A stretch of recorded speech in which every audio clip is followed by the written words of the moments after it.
eh, pembahasan kita tentang epidemiologi penyakit tidak menular. Dan terima kasih atas berkenannya teman-teman semua yang mana pada hari ini saya majukan ya di jam 7 pagi ya, di jam 7 pagi karena jam setengah 9 saya sudah harus hadir kegiatan workshop pagi hari ini. Sehingga saya komunikasi dengan Mbak Siva untuk bisa dimajukan lebih awal. Baik, selanjutnya pertemuan yang sebelumnya itu saya sudah selesai belum ya materi yang ini? Waktu itu sudah sampai slide terakhir belum ya, teman-teman? Ada yang ingat atau belum ya? Belum, Ibu. Belum ya? Oke. Belum selesai ya. Baik, ini saya coba lanjutkan bahwa isu terkini dan tantangan dari pengendalian penyakit tidak menular ini memang banyak apa ya, banyak hal yang memungkinkan terjadi. Kalau dikatakan di sini adalah isu, ya, berarti artinya eh, informasi-informasi di mana informasi itu ataupun wacana yang terjadi, rumor yang beredar yang berkaitan dengan upaya program pengendalian penyakit tidak menular.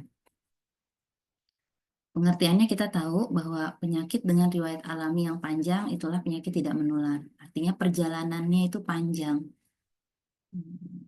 kronis gitu ya, butuh waktu yang cukup lama sehingga muncul itu penyakit itu muncul. Bahkan terkadang kita tidak menyadari ya. Contoh misalnya eh, ada kakak saya gitu ya. Sebelumnya tidak pernah ada darah tinggi, artinya tekanan darahnya tidak pernah terdeteksi tinggi gitu ya, baik itu sistol ataupun diastol. Lalu seiring dengan waktu sampai dengan usianya di sekitar usia 50, baru kemudian terdeteksi bahwa tekanan darahnya itu meningkat. Nah, hal inilah yang bisa kita lihat bahwa sejak dia usia 40 sempat ditensi itu tidak tinggi tensinya. Begitu masuk usia 50, tensinya tuh mulai tinggi. Nah, di sini ada proses perjalanan waktu yang cukup panjang, 10 tahun. Contoh lagi, sama ya kakak saya yang lain, sebelumnya dia nggak punya keluhan berkaitan dengan jantung. Kerja aktivitas fisik pun biasa. Seiring dengan waktu ya, eh, sudah beberapa tahun ya. Kalau saya bisa ingat itu waktu zaman sebelum COVID ya, 2019 dia masih enjoy dengan pekerjaan aktivitas fisiknya. Lalu di 2024 ini, ternyata dokternya menyampaikan bahwa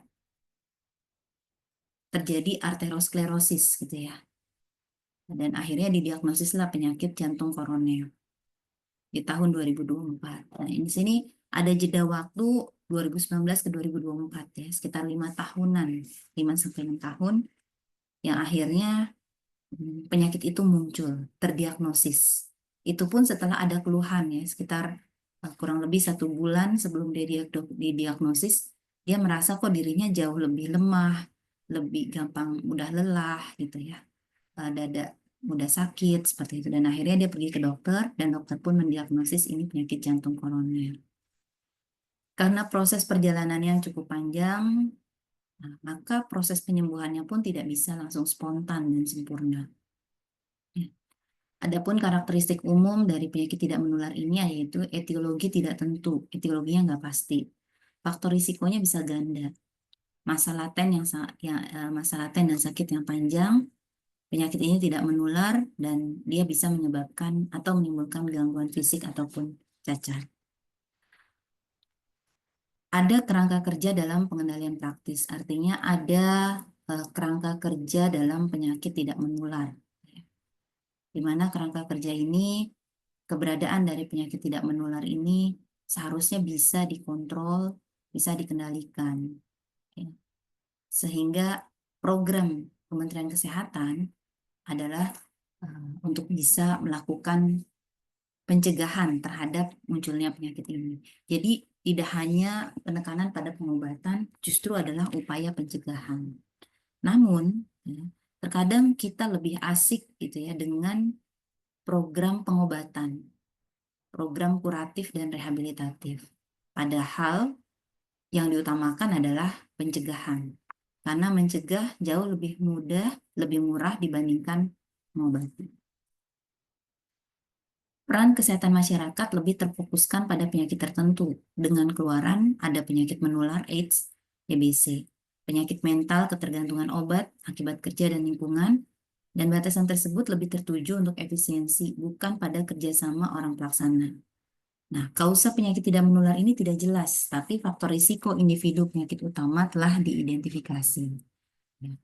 Jadi kita tahu bahwa penyebab penyakit tidak menular ini ya banyak, ya. Bisa lebih dari satu. Jadi eh, untuk untuk apa namanya ya, untuk keberadaannya penyakit ini yang kemudian kita berharap eh, bisa dicegah, bisa diobati. Kalaupun dia terdeteksi di awal, prognosis dari perjalanan penyakitnya bisa dicegah sejak awal, atau tingkat keparahannya bisa diantisipasi dari awal, sehingga tidak berlanjut pada keparahan, tidak berlanjut pada komplikasi yang lain. Ada beberapa penyakit yang kemudian penyakit ini eh, muncul dan peran masyarakat itu lebih terfokus pada penyakit tertentu. Contohnya pada penyakit menular AIDS dan TB. Pemerintah pun ya dana anggaran itu cukup besar untuk dikeluarkan eh, untuk penanggulangan AIDS dan TB. Bahkan menggunakan dana hibah sekalipun itu jumlahnya tidaklah kecil untuk penanggulangan penyakit tersebut.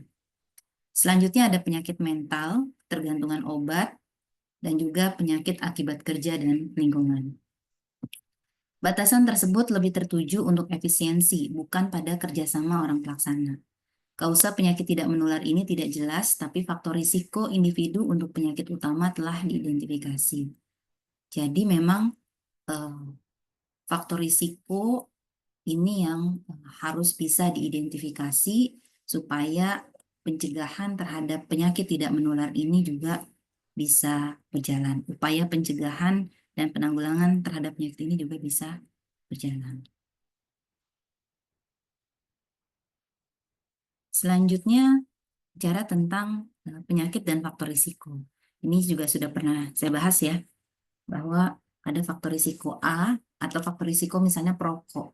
Dia tidak hanya menjadi faktor risiko untuk terjadinya CA paru, tapi juga penyakit PPOK misalnya, ya penyakit kardiovaskuler.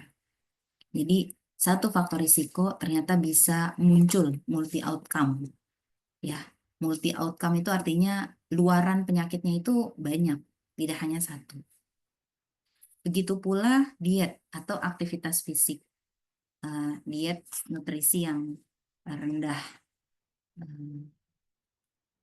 rendah serat misalnya, ini juga berpotensi terhadap munculnya sirosis hepatis, penyakit otot sendi, ya, keluhan neurologi atau saraf, ya, seperti misalnya hmm, berkaitan dengan neuro itu, contohnya adalah low back pain ataupun eh, apa namanya HNP itu keluhan-keluhan yang berkaitan dengan neurologi atau saraf ya istilah lainnya.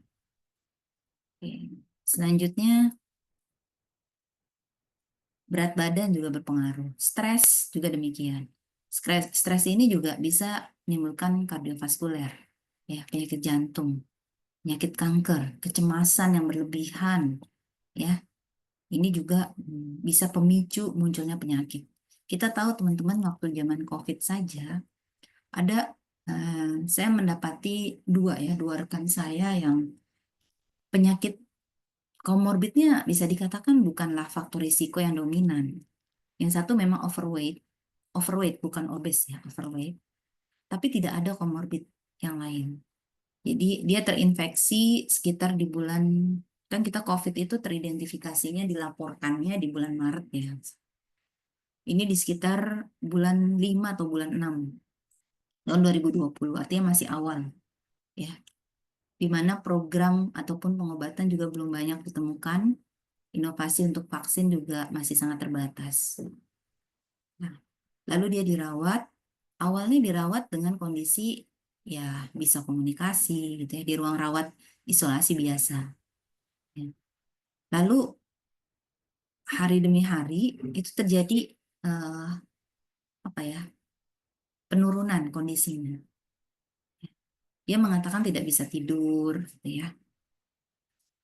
Dan akhirnya inilah yang memicu dia, eh, yaitu muncul keluhan yang sesak nafas, kekhawatiran yang berlebih, akhirnya memicu dia kurang istirahat, lalu sesak napasnya bertambah, hingga akhirnya terpaksa harus menggunakan alat ventilator. Nah, disitulah kami berpikir bahwa ternyata benar apa yang dikatakan tokoh ataupun ulama ya, yang mengatakan bahwa eh, kekhawatiran yang berlebihan terhadap kondisi penyakit itulah yang kemudian menjadi pemicu kondisi yang semakin menurun, drop out ataupun semakin ngedrop gitu ya, semakin ya penurunannya begitu sangat dirasakan. Hal inilah yang kemudian menjadikan orang tersebut ya, teman saya itu akhirnya meninggal ya setelah beberapa lama perawatan. Jadi padahal kita tahu penyakit COVID itu kalau tidak ada komorbid seharusnya dia tingkat fatality rate-nya rendah. Tapi kenyataannya tidak demikian. Begitu pula penyakit teman saya yang lain ya, COVID-19 juga, usianya masih muda. Saya lupa 27 atau 26. Tidak ada komorbid ya. Tapi memang munculnya penyakit COVID-nya dia cukup bisa dibilang cukup langka keluhannya. Jadi keluhannya tuh bukannya batuk, pilek gitu ya. Awalnya itu bermula dari ruam, ya muncul kemerahan pada badannya, muncul kemerahan. Lalu akhirnya dilihat, diperiksa, hasil tes PCR-nya positif, SARS-CoV-2, PCR dengan SARS-CoV-2-nya positif, sehingga didiagnosislah COVID. Dia mulai tuh nambah beban pikirannya, khawatir, karena memang sebelumnya sudah ada teman kami yang mendahului ya dengan kondisi padahal tidak ada komorbid apapun, lalu kemudian meninggal. Nah, inilah yang kemudian menjadikan dia semakin khawatir, semakin takut, semakin pasrah. Hingga akhirnya terjadi terus penurunan dan berakhir dengan meninggal. Ya. Inilah ternyata stres itu bisa memicu. Stres bisa memicu penyakit menular, begitu pula bisa memicu penyakit tidak menular. Seperti itu. Kemudian ada sosial ekonomi rendah, ya. Ada DM, serosis, penyakit otot sendi, kanker, PPOK, ini juga kemudian menjadi pemicu munculnya penyakit-penyakit. Apa sih yang menjadi tujuan dari pengendalian? Yang pertama itu menurunkan insiden. Kalau bicara insiden, yang berarti kejadian penyakit. Ya, kasus baru itu maksudnya insiden. Jadi kalau insiden itu kita bicara tentang kasus baru. Yang kedua yaitu perlambat onset cacat. Ya, menunda ataupun ya bisa dibilang memperlambat ya. Memperlambat onset cacat. Ya, memperlambat onset cacat.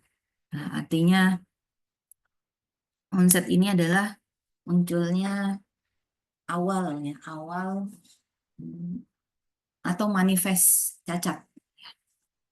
Karena kita tahu bahwa untuk penyakit tidak menular ini bisa berdampak terhadap keterbatasan aktivitas fisik yang disebabkan karena hmm, adanya gangguan anatomi fisiologi pada tubuhnya. Seperti stroke misalnya. Tidak jarang yang kemudian dia mengalami kelumpuhan, tidak bisa berfungsi lagi. Baik itu ekstremitas atas seperti tangan dan ekstremitas bawah yaitu kaki. Bahkan terkadang berpengaruh juga terhadap sarafnya, yaitu pada saat berbicara misalnya. Ini juga akan berpengaruh. Yang ketiga yaitu turunkan keganasan penyakit.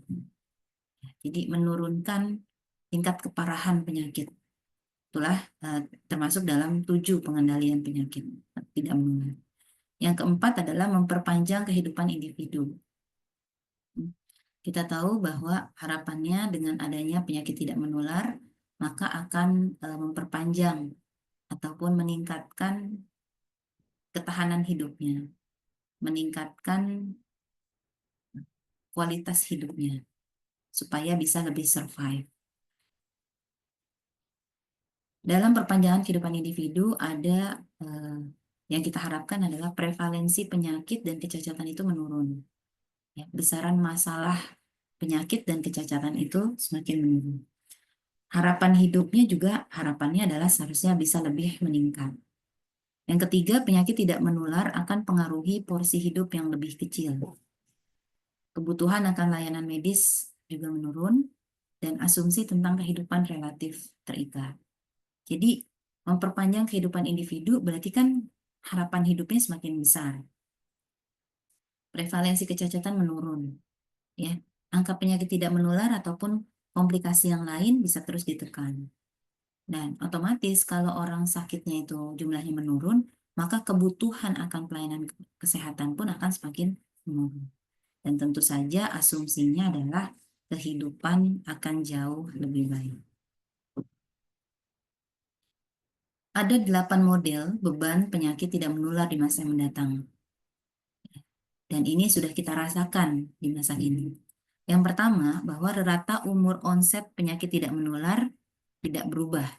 Sebentar. Oh, sudah sampai poin 20 ya? Oke, oke.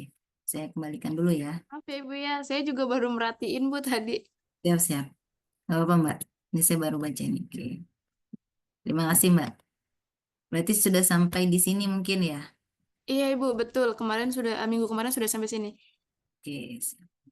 Terima kasih ya. Jadi, saya lanjutkan ya. Ini masih berkaitan dengan pengendalian penyakit tidak menular. Ada tantangan dalam pengendalian penyakit tidak menular di masa kini. Informasi yang terbatas tentang penyakit tidak menular. Padahal sosial media cukup banyak. Ya. Saya berharap teman-teman public health ini bisa membuat konten gitu ya. Edukasi misalnya bagaimana kita mengkonsumsi menu seimbang. Ya. Kita ikuti saja misalnya untuk usia remaja, seperti apa sih baiknya? Gitu ya. Apakah makanan-makanan yang memang beredar di masyarakat itu baik untuk kesehatan kita? Kita tidak menjudge ataupun menyinyir penyakit apa makanan yang ada yang mungkin lebih banyak dikonsumsi oleh masyarakat dewasa ini. Tapi bagaimana kemudian kita bisa mengemas informasi edukasi tersebut supaya bisa masuk gitu loh, bisa diterima oleh kalangan Gen Z ini. Karena penyakit tidak menular ini, teman-teman tahu ya, ada yang usianya masih 20-an, 20 tahunan, kemudian dia sudah harus cuci darah. Hingga akhirnya di usia 32 tahun, dan ini seorang dokter, kemudian dia meninggal. Nah, inilah yang kemudian menjadi eh, motivasi buat kita, bagaimana kita bisa mengemas informasi itu. Justru peran public health, karena kalau peran dokter, dia lebih pada kuratif, lebih pada pengobatannya. Tapi mengedukasi, ya, memberikan informasi, bahkan kita berkontribusi untuk mencegah tidak terjadi penyakit tersebut pada diri kita, itu juga merupakan bentuk kontribusi kita. Ya, untuk itu, keterbatasan informasi yang ada, harapannya bisa lebih mendapatkan perhatian, porsi yang lebih. Memanfaatkan sosial media, membuat konten, saya yakin teman-teman lebih inovatif, berpikirnya lebih kreatif untuk bisa mengembangkan bagaimana cara membuat konten sehingga generasi Z ini bisa menerima bahwa ini loh yang baik, yang sehat buat kita gitu ya, yang tidak akan membebani keluarga kita karena kita sayang terhadap minimal terhadap diri kita sendiri. Kita tidak ingin menzolimi ataupun merusak apa yang ada pada tubuh kita. Kemudian yang kedua, riset aplikatif. Jadi penelitian-penelitian tentang penyakit tidak menular ini termasuk jarang. Karena apa? Karena mahal. Kenapa mahal? Karena waktu pengamatannya cukup panjang. Jadi saya mengatakan hipertensi, stroke, gitu ya. Perjalanan penyakitnya panjang. Ketika harus diamati dan diikuti sampai akhirnya muncul luaran penyakitnya, ini membutuhkan waktu yang tidak sedikit. Bahkan saya dapat tawaran studi tentang HPV, Human Papilloma Virus, risiko CA cervix gitu ya. Apa yang terjadi baik itu pada laki suka laki ya ataupun pada perempuan. Kok bisa ya laki suka laki? Karena kita mau tahu sebenarnya ada nggak sih potensi pada mereka terkena penyakit kanker setelah diberikan vaksin HPV. Teman-teman tahu berapa lama waktu pengamatannya? Ya, 9 tahun, bayangkan. 9 tahun, sementara kriteria subjek yang direkrutnya itu adalah usia 16 sampai 26 tahun. Belum lagi banyak kriteria tentang aktivitas seksnya. Jadi kan banyak hal yang perlu di-screening dalam pemilihan subjek. Dan ini mahal, teman-teman. Mahalnya itu kecenderungan untuk loss to follow up di tengah pengamatan itu juga semakin tinggi. Yang ketiga yaitu kurangi disparitas jarak pada penduduk khusus. Ya, bagaimana caranya kita bisa mengurangi disparitas tersebut? Ya, perbedaan. Ini teman-teman merasakan ya, kecepatan informasi yang diperoleh oleh generasi Z dibandingkan oleh generasi M misalnya, ya, atau generasi seperti saya. Saya merasakan, wah luar biasa ya sekarang itu perkembangan teknologi itu semakin tinggi. Kemampuan artificial intelligence begitu besar hingga dia mampu melakukan aktivitas yang menyerupai manusia. Padahal dia buatan manusia. Bahkan penemu AI pun dia sempat khawatir sehingga hal itulah yang kemudian memutuskan dia untuk keluar gitu ya. Mungkin teman-teman sama-sama tahu ya di sosial media itu cukup ramai ya, populer pada saat itu. Karena apa? Karena dia tahu ini akan kemungkinan bisa disalahgunakan dan ada rasa penyesalan pada dirinya. Yang dikhawatirkan adalah ada oknum tertentu yang kemudian memanfaatkan teknologi AI tersebut untuk hal-hal yang negatif, untuk hal-hal yang membuat destroy ataupun kehancuran dalam kehidupan. Yang keempat adalah pilih dan pantau perilaku sehat. Teman-teman buat konten, tapi tetap keputusan dia untuk mengikuti konten tersebut, untuk melakukan perilaku hidup bersih dan sehat, itu adalah di masing-masing individu. Tentunya adalah atas dasar kesadaran. Oke, pengetahuannya sudah didapatkan lewat apa? Sosial media. Tapi apakah kesadarannya juga meningkat? Ya, ini tergantung dari pilihan hidup seseorang. Kemudian yang kelima yaitu kebijakan sosial dan politik. Ini perlu mendapatkan perhatian ya sehingga hal ini akan berpengaruh terhadap program-program pemerintah dalam hal pengendalian penyakit tidak menular. Kebijakan politik sosial seperti misalnya pemerintah atau Kementerian Kesehatan lebih cenderung pada upaya kuratif. Akhirnya apa? Edukasi pencegahan pada penyakit tidak menular itu agak dikesampingkan. Saya mengatakan agak di sini artinya porsinya jadi lebih kecil. Kenapa demikian? Karena porsi besarnya ini ya sudah dilakukan oleh lebih cenderung pada kuratif pengobatan. Ya, misalnya dengan apa? Menghadirkan atau memasukkan alat-alat canggih luar negeri untuk mengidentifikasi penyakit tidak menular. Itu makan anggaran cukup besar. Misalnya anggaran yang diberikan 100 juta misal, ya.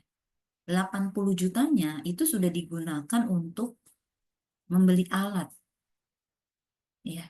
Alat ya untuk diagnostik, alat untuk screening misalnya.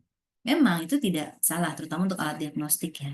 Kalau alat screening oke, dia eh, artinya saya masih setuju ya, lebih prefer gitu ya, lebih prefer karena screening itu kan di awal dilakukannya sebelum dia sakit. Tapi kalau kemudian porsi dari 100 juta, 80 juta sudah buat membeli alat, sementara 20 juta adalah sisanya. Bagaimana kemudian kita mengemas konten, mengedukasi. Hal ini tidak satu kali, dua kali, tapi harus terus-menerus. Nah, hal yang dinyatakan positif adalah ketika konten itu terus-menerus ya digulirkan. Ini yang akan menghasilkan hal-hal yang positif. Selanjutnya ada komunikasi risiko dan sehat. Ini jelas bahwa harapannya adalah hmm, kita bisa menjadi kepanjangan tangan pemerintah dalam hal pencegahan, mengedukasi masyarakat, ya, memberikan kesadaran betapa pentingnya kita menjaga atau mencegah suatu penyakit. Yang ketujuh, cacat sebagai konsekuensi PTM. Betul bahwa kecacatan ini adalah komplikasi yang bisa muncul akibat penyakit tidak menular. Yang kedelapan, pendekatan risiko dan berbasis populasi. Pendekatan risiko ini artinya kita mengidentifikasi faktor risiko yang ada sejak awal. Untuk selanjutnya kita lakukan pencegahan. Dan ini basisnya tidak pada individu, tapi pada populasi. Jadi satu kali kita bicara atau satu kali kita membuat konten, tapi followers kita banyak. Yang coba untuk melihat, minimal melihat dulu. Melihat dan mendengarkan. Ya. Akan lebih bagus lagi kalau kemudian mereka terus intens mengikuti konten-konten yang dibuat oleh teman-teman. Ya. Yang kesembilan adalah biaya pelayanan kesehatan. Tadi saya mengatakan bahwa anggaran yang tersedia itu lebih banyak pada kuratif dan rehabilitatif dibandingkan promotif dan preventif. Selanjutnya adalah akses pada pelayanan kesehatan. Jadi mendekatkan pelayanan kesehatan kepada masyarakat itu merupakan salah satu misi pemerintah ya, untuk mendekatkan program layanan kesehatan tersebut ya kepada masyarakat, terutama bagi masyarakat yang berada di daerah-daerah terpencil. Ini yang seharusnya bisa mendapatkan porsi lebih kepada dari pemerintah kepada masyarakat. Nah, apa sih keterbatasan informasi yang ada? PTM bukan prioritas jika tidak ada data insiden dan prevalensi. Betul. Teman-teman, dimanapun kita berbicara, pasti kita butuh data. Ya. Data yang ada tentang insiden penyakit, prevalensi penyakit, ini merupakan eh, hal yang harusnya bisa menjadi prioritas, sehingga kita bisa berbicara bahwa penyakit tidak menular ini sekarang juga menjadi masalah yang menyebabkan kematian. Nggak cuma penyakit menular, tapi penyakit tidak menular, yang padahal penyakit tidak menular itu bisa dicegah, diidentifikasi sejak dini. Ya. Kalau penyakit menular, ini lebih sulit sebenarnya proses pencegahan penularannya. Karena apa? Berlangsungnya begitu cepat. Kecepatan untuk menularkannya semakin lebih tinggi. Kemudian yang pertama, informasi yang pertama itu peran surveillance, identifikasi risiko tinggi, memberikan nilai manfaat pada intervensi dan identifikasi penyakit tidak menular baru. Yang kedua, sumber utama data PTM pada ras dan etnis adalah data mortalitas. Data morbiditas dan kualitas hidup perlu untuk prediksi beban total. Data faktor risiko PTM utama perlu untuk mendesain program intervensi dan status fungsi dan kecacatan dalam masyarakat untuk menilai dampak intervensi. Nah, inilah poin-poin yang seharusnya bisa menjadi perhatian untuk menjadi perhatian karena informasi ini begitu penting untuk program pengendalian penyakit tidak menular. Selanjutnya ada riset aplikatif. Riset aplikatif ini disediakan eviden kuat tentang metode intervensi kesmas. Ya, jadi riset-riset yang memang eh, cocok digunakan untuk program, ya, ini akan menjadi perhatian dan seharusnya bisa disiasati lebih awal, bisa apa ya, menjadi perhatian yang lebih awal, lebih dini untuk bisa memberikan nilai manfaat dari keberadaan riset ini. Tingkatkan manfaat pencegahan dengan memperluas penggunaan pada tingkat komunitas dan pelayanan kesehatan. Ubah studi Kesmas dari cara eviden ke implementasi dan evaluasi program kesehatan masyarakat. Jadi kalau kemudian kita lebih senang pada mencari teori, jadi penelitian itu ada penelitian yang sifatnya menguji teori yang sudah ada. Itu namanya evidence base ya, mencari evidence base. Kemudian kita coba geser dengan studi-studi yang mengevaluasi program. Ya, bagaimana program itu dilakukan? Apakah implementasinya itu sudah efektif? Apakah sudah efisien? Ya, ini yang perlu mendapatkan perhatian. Kurangi kesenjangan pada populasi khusus. Sejak abad 12, kemiskinan berpengaruh kuat terhadap kesakitan, kecacatan, dan kematian. Kematian terkini pada kulit hitam itu mencapai 70%, ya, melebihi orang kulit putih. Ya. Kita tahu, teman-teman, penyakit menular saja yang masih ada atau neglected disease dan juga penyakit menular yang sifatnya new emerging itu cukup banyak terjadi di belahan benua Afrika. Ya. Bahkan tidak sedikit juga yang akhirnya menyebabkan kematian. Ya, dan kematian yang terjadi ini jauh lebih tinggi dampaknya dibandingkan masyarakat dengan ras kulit putih.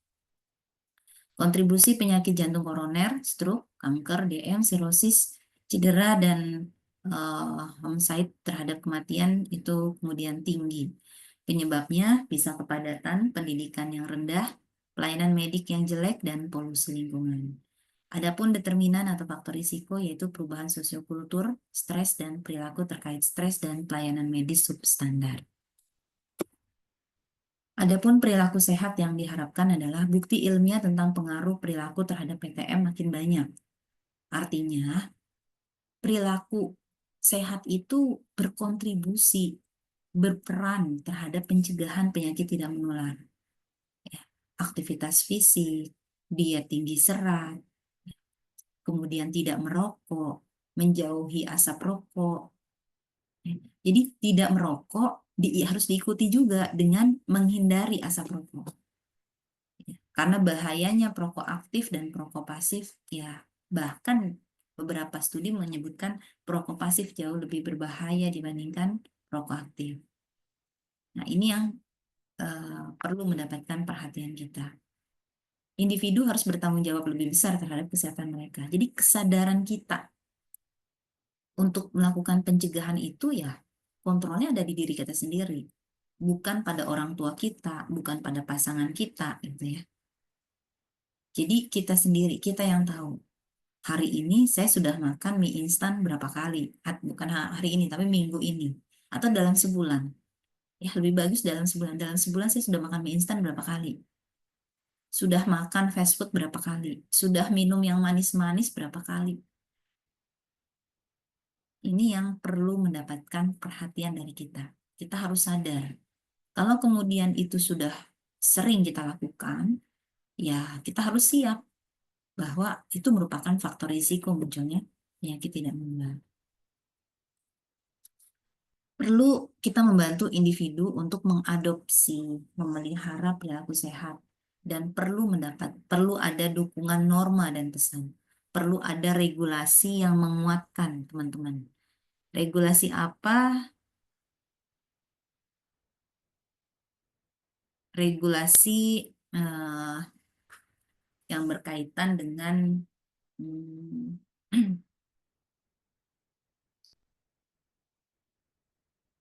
memelihara perilaku sehat, ya, mendukung, memberikan dukungan terhadap norma dan juga ya memberikan pesan, gitu ya, memberikan pesan positif bahwa kita harus berperilaku hidup sehat. Oke. Selanjutnya adalah kebijakan sosial dan politik. Kebijakan sosial dan politik perlu fasilitasi dan dukung lingkungan sehat. Arahkan pada isu yang luas, regulasi merokok di tempat umum dan label makanan. Pendekatan risiko yang berbasis populasi. Jadi, kebijakan sosial politik ya, kita mendesain area bebas rokok, itu juga merupakan hal yang positif. taman yang kemudian taman itu diprioritaskan untuk lansia, ya, taman ramah lansia, taman ramah anak ini juga perlu mendapatkan porsi yang lebih. Dan ini memerlukan dukungan dari pemerintah untuk konsen dalam pembuatan-pembuatan ya, ataupun membangun taman-taman tersebut. Contoh di Jakarta ya, mungkin kita tahu di eranya Pak Anies ya, itu cukup banyak dibangun taman-taman yang ramah lingkungan. Baik itu taman untuk ramah lansia, ramah anak, ruang baca, ruang hijau, ruang terbuka. Hal ini berdampak positif ya terhadap penurunan tingkat stres. Bahkan ini mudah mudah diakses, terjangkau tidak hanya pada masyarakat perkotaan, bahkan masyarakat sosial ekonomi menengah ke bawah pun itu bisa memanfaatkan ruang terbuka tersebut. Ya, ruang hijau terbuka itu bisa dimanfaatkan untuk aktivitas ya aktivitas yang menuju pada lingkungan yang sehat. Yang kedua, arahkan pada isu yang luas, regulasi rokok di tempat umum dan label makanan ini juga perlu mendapatkan prioritas.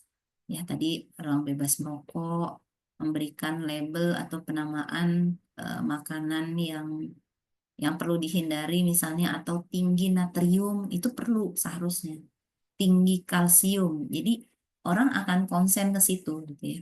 Contoh misalnya pada orang dengan gangguan ginjal, maka harus mencegah tuh ya baik itu tinggi natrium ataupun tinggi kalsium. Itu yang kemudian eh, menjadi headline. Jangan sampai kemudian makanan-makanan yang sifatnya fast food itu tidak melabelkan. Itu seringnya kan seperti itu. Ya. Atau makanan yang ada di dalam kemasan yang cukup eh, kemasan yang apa ya, mohon maaf misalnya seperti ciki-cikian gitu ya. Ini kan akhirnya jarang ada gitu ya pelabelan makanan tersebut. Nah, ini yang kemudian perlu dikaji ulang betapa pentingnya kita memberikan label pada makanan sehingga makanan tersebut bisa dikonsumsi baik, dicerna dengan baik oleh tubuh kita. Kemudian yang ketiga yaitu pendekatan risiko yang berbasis populasi. Ini jelasnya bahwa ketika kita melakukan suatu kajian, kita ingin membuat suatu regulasi, maka upayakan regulasi itu lebih pada penekanannya yaitu pencegahan risiko eh, yang basisnya bisa ada di masyarakat.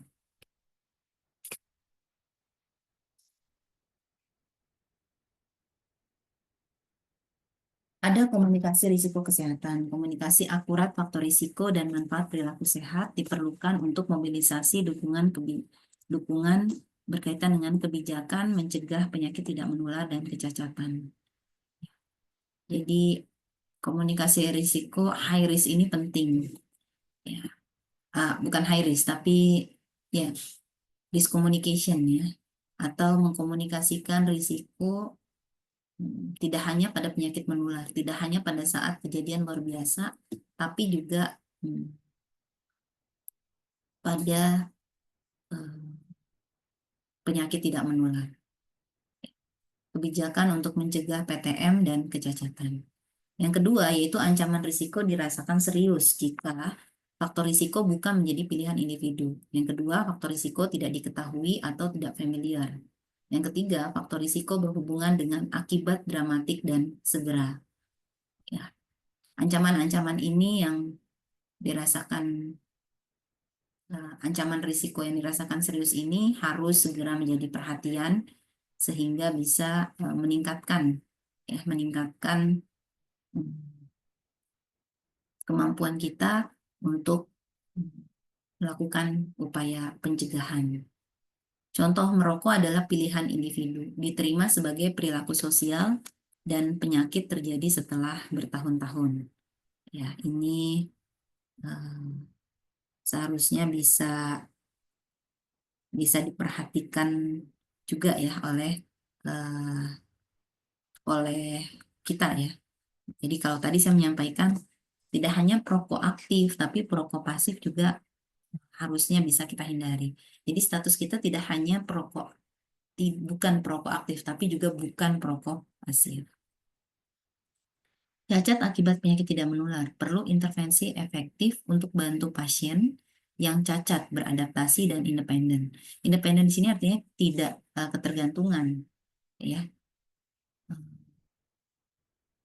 Jadi bagaimana caranya kita bisa menghindari komplikasi yang disebabkan karena penyakit tidak menular, ya.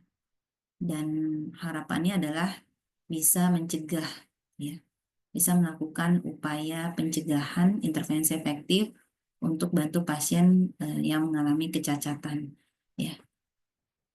Yang cacat ini juga harapannya harusnya bisa beradaptasi dan juga bisa hidup lebih baik lagi.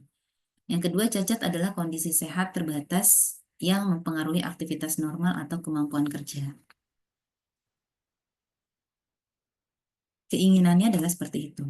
Artinya jangan sampai terjadi kecacatan sehingga bisa beraktivitas dengan normal dan mampu bekerja dengan baik.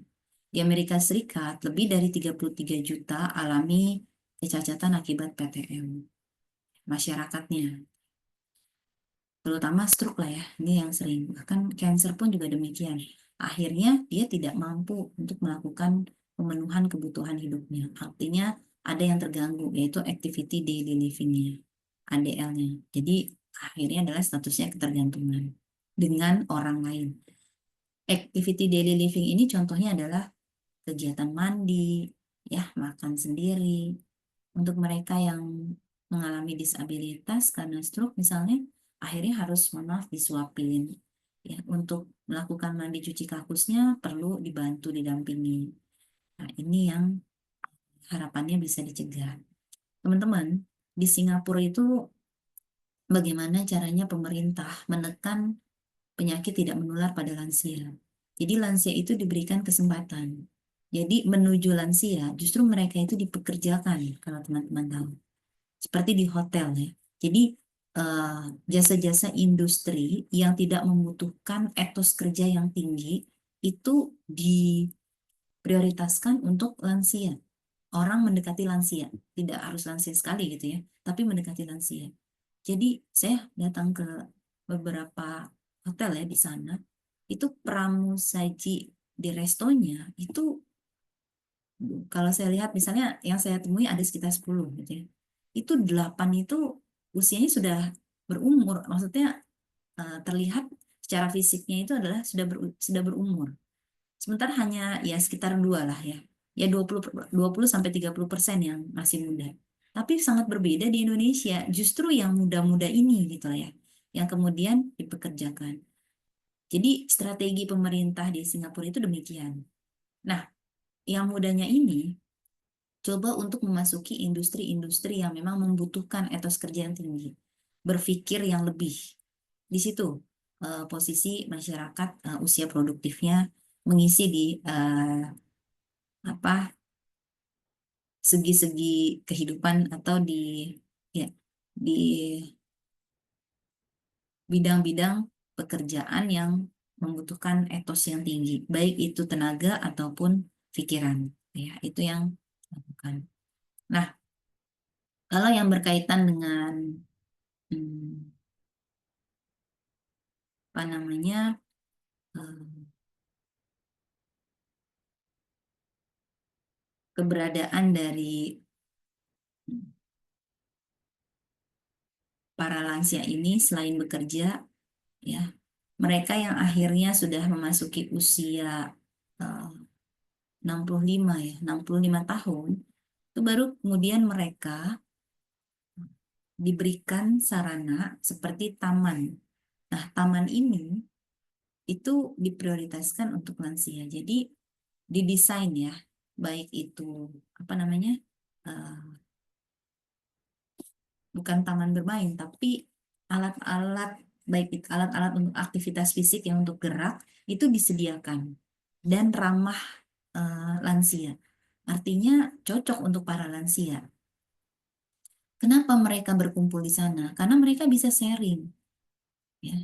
Jadi tidak hanya membiarkan mereka, mohon maaf, di panti jompo ya, Eh, tapi di suatu komunitas di mana mereka bisa bertemu, mereka bisa berinteraksi, ya, bisa saling cerita, gitu ya, berbagi kebahagiaan, ya, berbagi mungkin yang sedang sedih, ya, bisa sharing.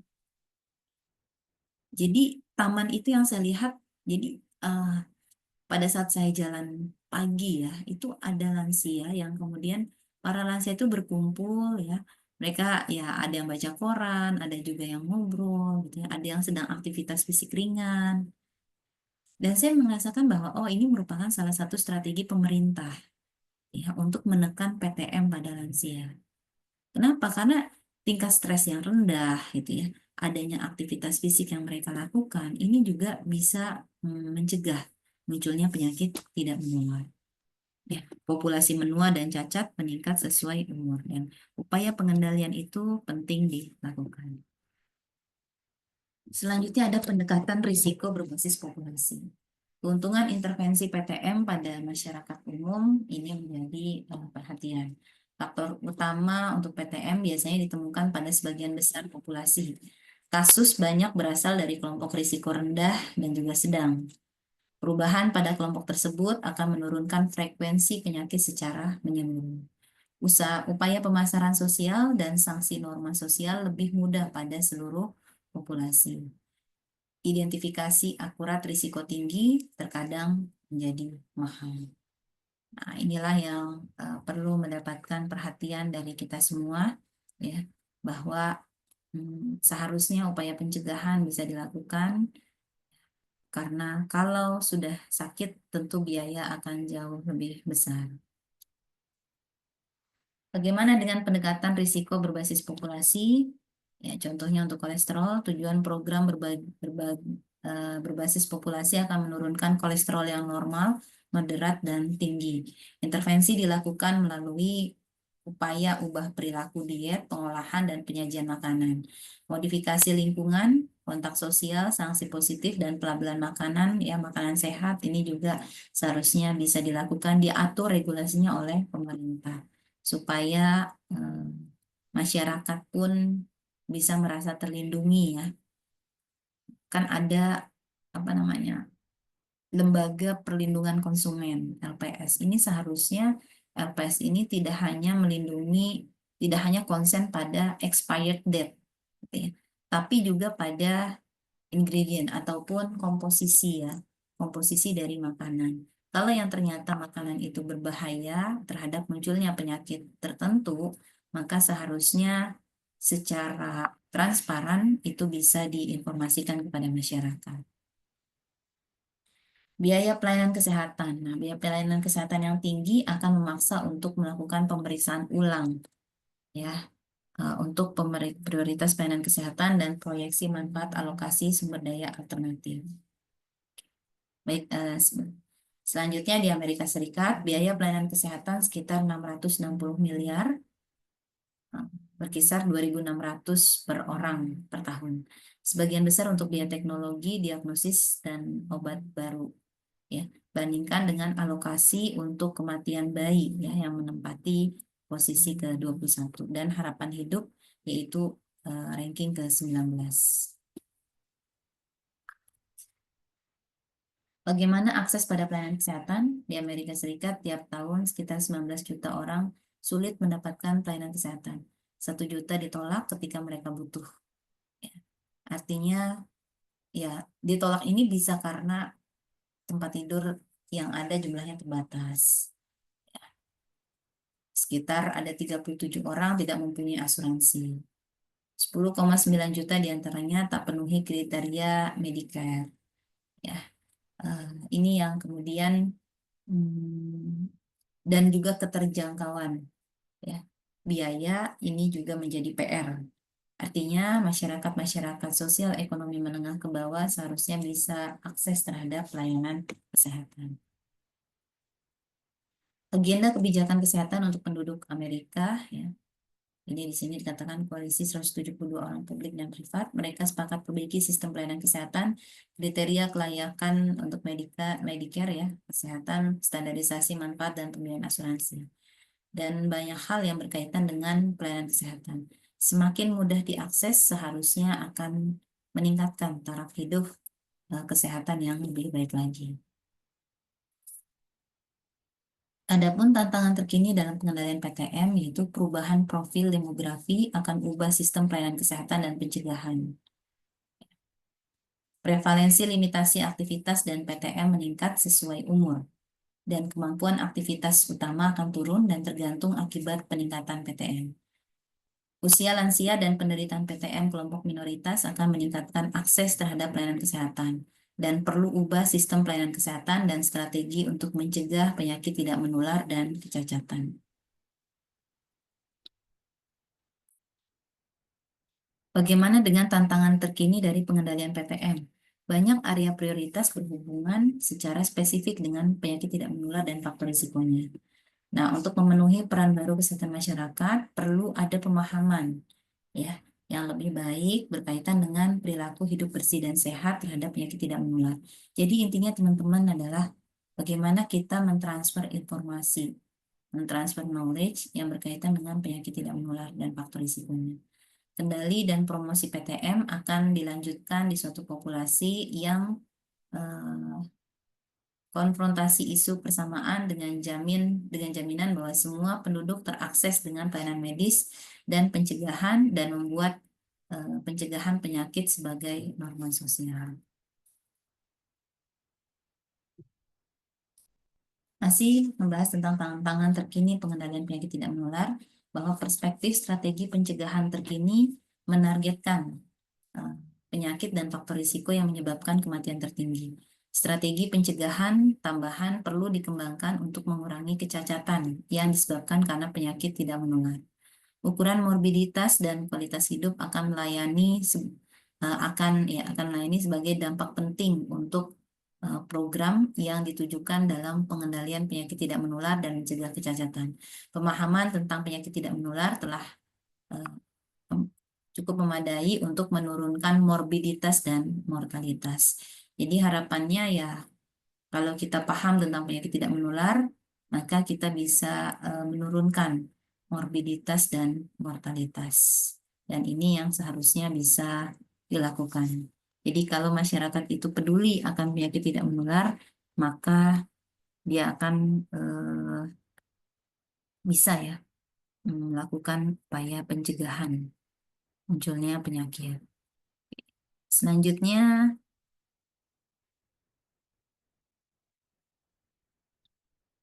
sebentar. Ini masih jam 8 kan ya? Ya.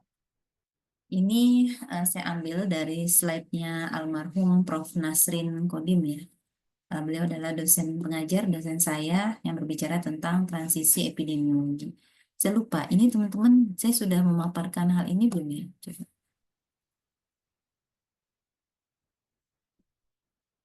Belum ya? Atau sudah?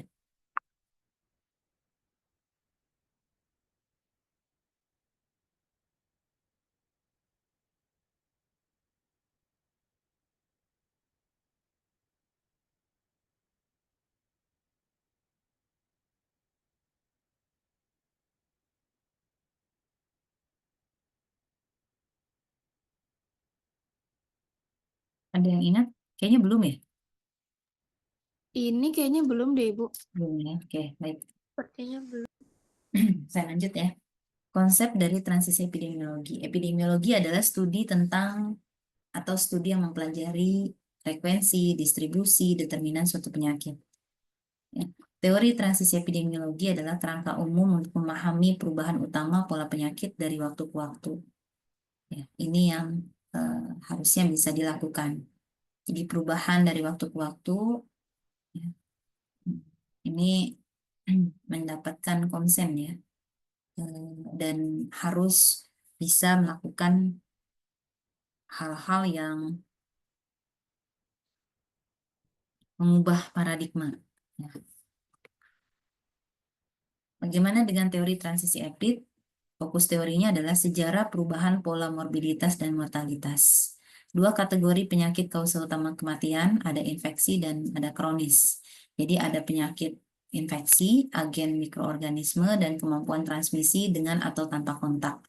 Contohnya adalah campak.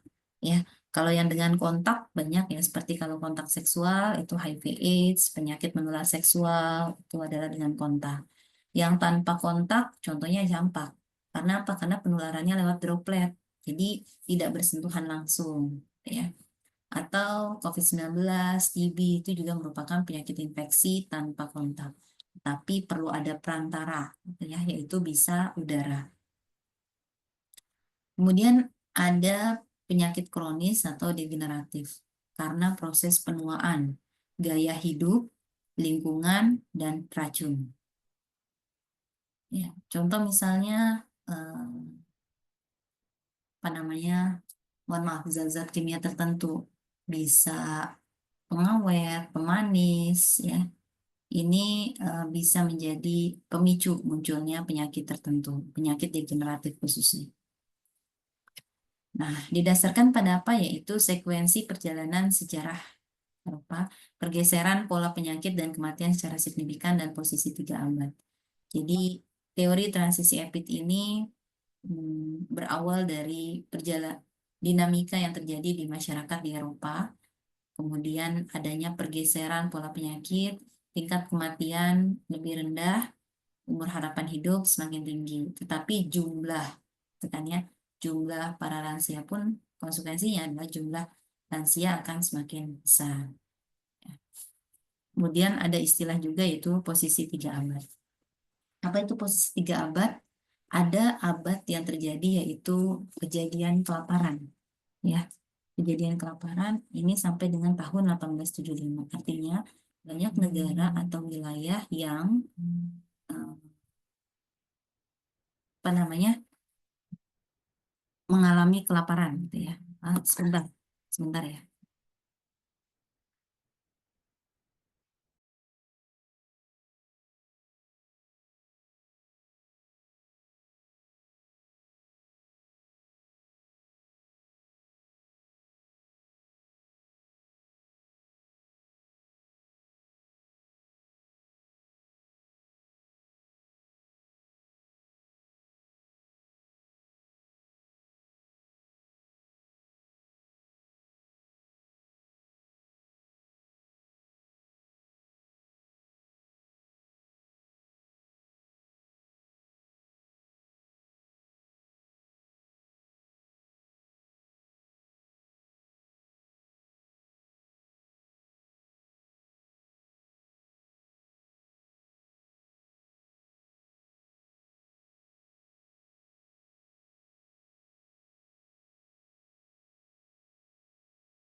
Teman-teman sebentar ya. Saya tinggal dulu sebentar. Ada hal urgent. Nanti saya kembali lagi sebentar.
Baik, masih bicara tentang posisi 3 abad ya.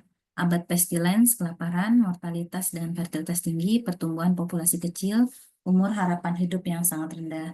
Abad penyusutan pandemi, yaitu frekuensi epidemi menurun. Jadi ya jumlah atau kejadian-kejadian epidemi itu semakin menurun. Frekuensi penyakit infeksi juga menurun, penyakit degeneratif juga muncul dan meningkat lambat. Mohon maaf. Jadi terbalik, penyakit degeneratifnya mulai muncul ya, mulai muncul secara bertahap dan terus semakin meningkat. Ya, ini sampai dengan 1930. Namun kenyataannya hal ini semakin dewasa ini justru jumlahnya akan terus semakin meningkat.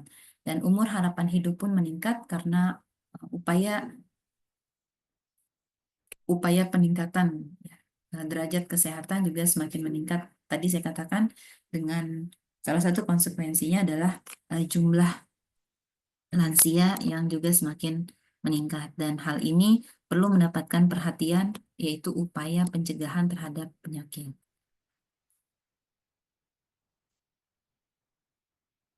Oke, sebentar. Nah, masih bicara tentang posisi 3 abad, yaitu abad penyakit degeneratif dan ulah manusia. Yang pertama yaitu mortalitas rendah, fertilitas kritis pada dinamika populasi, dan umur harapan hidup tinggi, 70 tahun lebih. Ya. Bagaimana dengan perubahan pada abad ke-20, yaitu pergeseran pola penyakit pada abad ke-19, terutama berhubungan dengan perubahan status sosial ekonomi. Yang kedua, menjelang abad ke-20, pola penyakit lebih berhubungan dengan upaya pemberantasan penyakit terlepas dari status sosial ekonominya. Yang misalnya Cina dan Meksiko ya.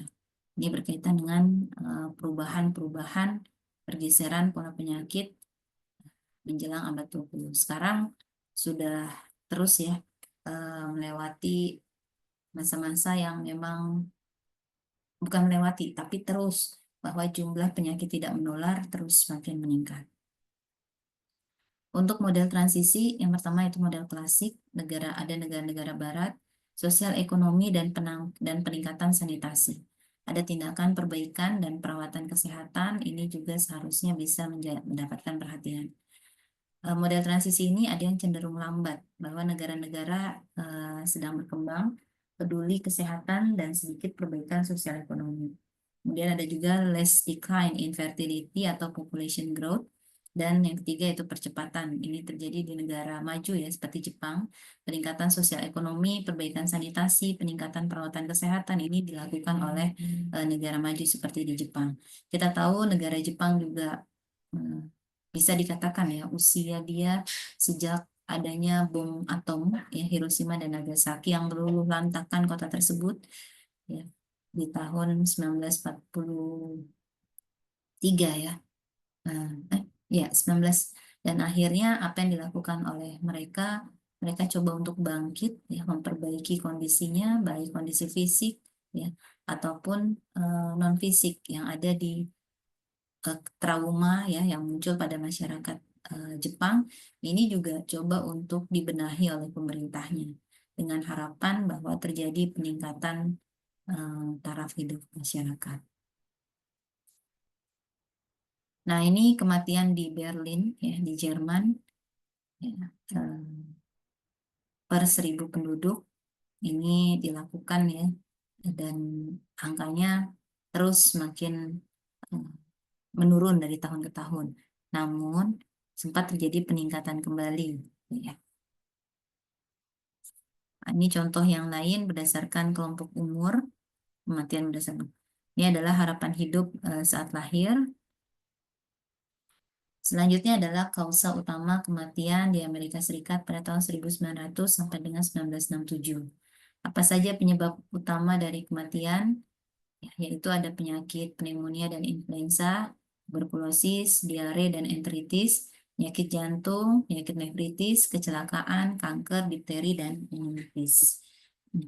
Sedangkan untuk penyakit degeneratif ada penyakit jantung, kanker, cerebral hemorrhage atau ya stroke yang karena perdarahan di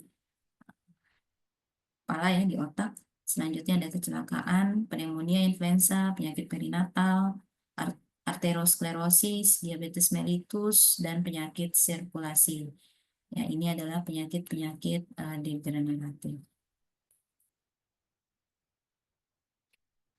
Untuk penyakit infeksi, ada yang muncul hemorrhage, ya, hemorrhage atau new hemorrhage, yaitu penyakit yang baru muncul.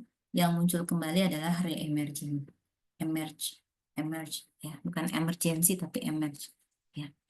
Apa saja? Ya, di tahun 1983 ada HIV, ada hepatitis C virus, hepatitis E virus, Venezuelan hemorrhagic fever, yellow fever, hanta, severe, dan avian influenza.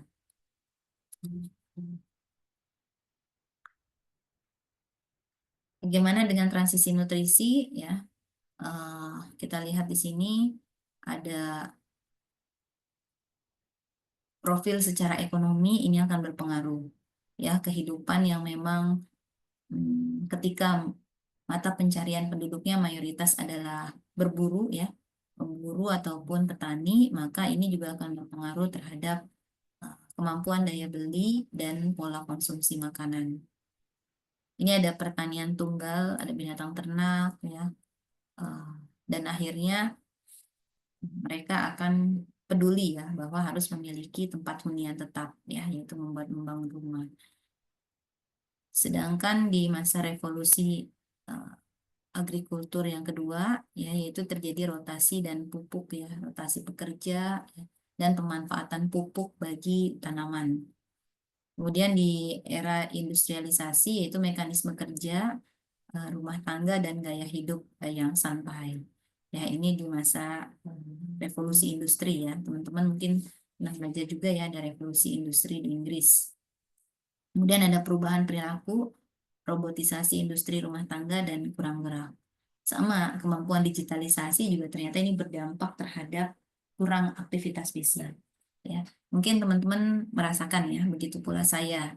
Kalau misalnya kita mau mencari makanan, membeli sesuatu, kita lebih cenderung online aja, GoFood misalnya, ya, atau mohon maaf misalnya COD, ya, atau delivery, ya, atau misalnya ya beli online, ya, yang diantar sifatnya. Jadi bukan kita yang menjemput bola, tapi kita menunggu sampai kemudian dia tiba di depan rumah kita atau di tangan kita. Ya, ini yang kemudian menjadikan kita kurang gerak. Tapi kalau kemudian kita, saya mau makan sesuatu, akhirnya pergi, harus ada langkah kaki, gitu, ya. Nah, ini yang kemudian sebenarnya baik untuk kesehatan. Untuk profil nutrisi diet ada untuk daerah agrikultural, ya. Energi, gizi padat, plenty animal, no care, no cereal, no cereal dairy produk, ya. Kemudian ada revolusi agrikultur pertama, kemudian ada revolusi agrikultur kedua, industrialisasi dan perubahan perilaku. Nah, untuk perubahan perilaku, kurang gemuk, banyak buah, makan sayur, ya, eh, makan sayur, kemudian kurang kurang apa ya, makan ya rendah serat, gitu, ya. Ini juga akan berpengaruh terhadap munculnya penyakit-penyakit tertentu. Kemudian status, ya, ini, ya, status berkaitan juga nanti dampaknya terhadap kelebihan berat badan. Oke, ini untuk profil epidemiologi berkaitan dengan kesakitan.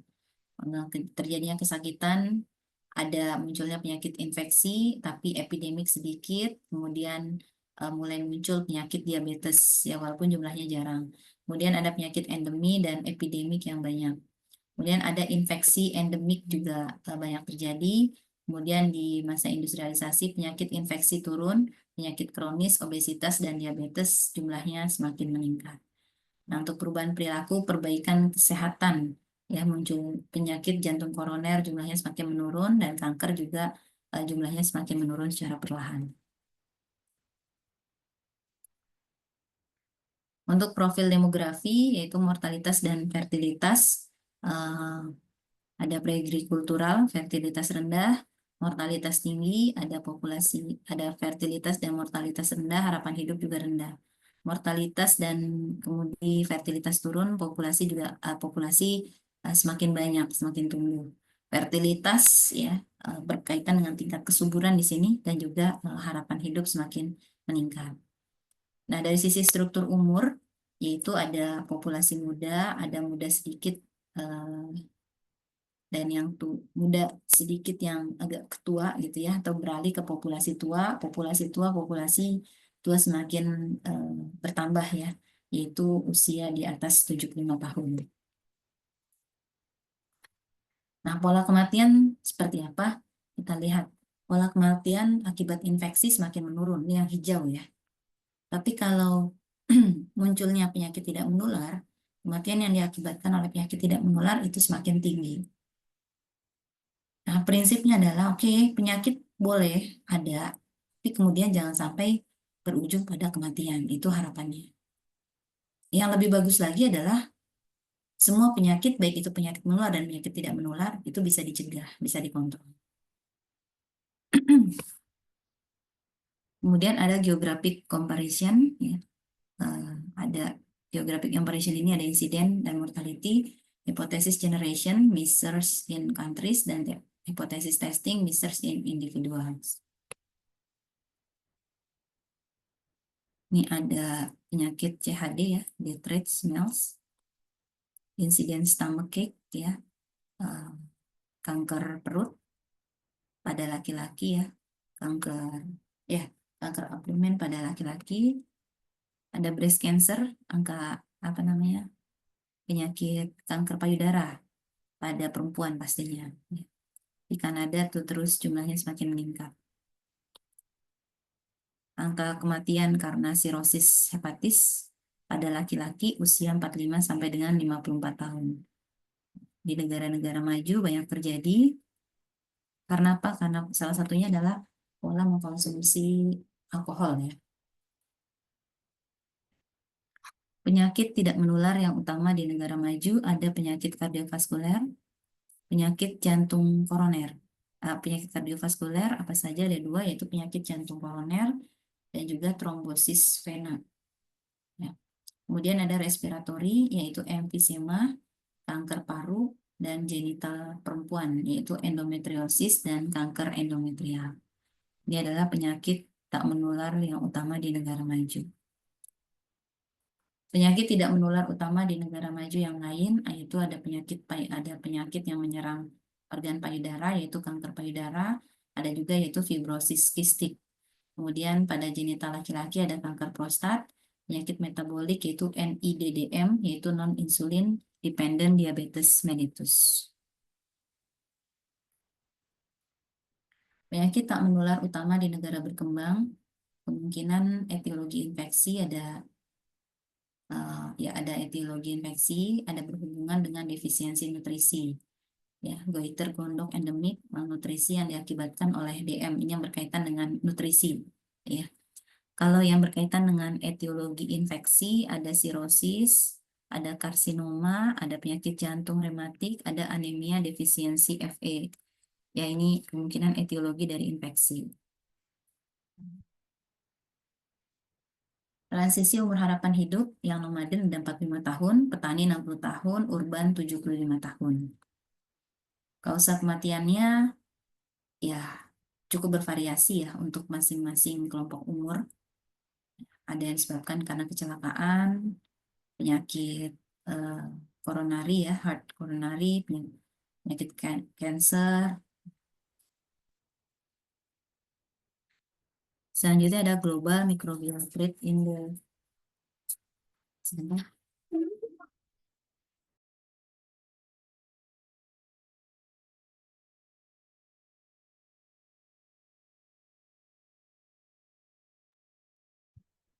Kemudian ya ini penyakit munculnya patogen atau mikroorganisme ya, serangan mikroorganisme di dunia tahun 1990. Ada penyakit kolera, difteri, plak, yellow fever, dengue, Lassa fever, kolera, antraks. Ya, ini semua terjadi hampir di semua belahan dunia. Ya, tidak hanya di Indonesia, di benua Afrika, ya, juga di benua Amerika. Hmm. Ini tingkat kematian. Oke. Ada pertanyaan sampai sini? Atau ada yang mau didiskusikan? Ini ada developed, ada developing. Ya, ada negara maju, ada negara berkembang. Untuk yang developed, ini negara maju, usia 15 sampai 44 tahun itu ada kecelakaan, kanker, ya, penyakit jantung. Sementara di negara berkembang, usia 15 sampai 44 tahun ini juga hampir sama ya polanya, pola penyakit ataupun masalah kesehatannya. Bukan pola penyakit, tapi penyebab kematian. Sampai sini ada pertanyaan? Ada yang mau didiskusikan?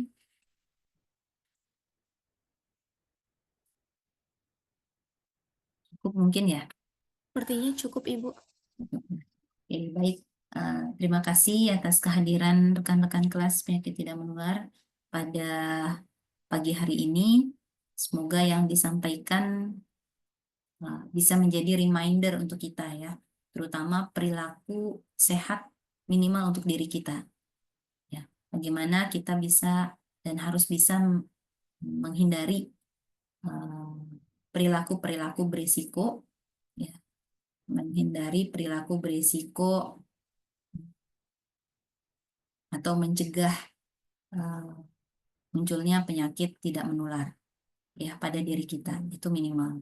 Dan selanjutnya adalah bisa hmm, melakukan upaya pencegahan untuk penyakit menular ya. Bahkan kalau teman-teman konsen gitu ya, bisa ingin berkontribusi lebih ya, membuat konten yang isinya adalah pesan untuk menghindari faktor risiko penyakit tidak menular ini sangat diharapkan. Ya. Baik, mungkin itu saja dari saya. Apa yang disampaikan juga menjadi pengingat buat diri saya. Ya, kita reminder diri kita, karena sesungguhnya bahaya penyakit tidak menular ini tidak mengenal usia saat ini. Jadi penyakit tidak menular itu tidak hanya milik para lansia, tapi yang muda pun bisa. Ya, bahkan mungkin teman-teman sama-sama tahu ada penyakit gagal ginjal kronis yang dialami pada usia anak-anak, ya, maka usia produktif pun itu bisa menjadi suatu ancaman. Baik, mungkin ini saja yang bisa saya sampaikan. Terima kasih atas perhatian teman-teman semua. Eh, Sampai jumpa pada pekan berikutnya. Assalamualaikum warahmatullahi wabarakatuh. Waalaikumsalam. Terima Terima kasih, kasih. Ibu. Selamat pagi. Pagi, Ibu.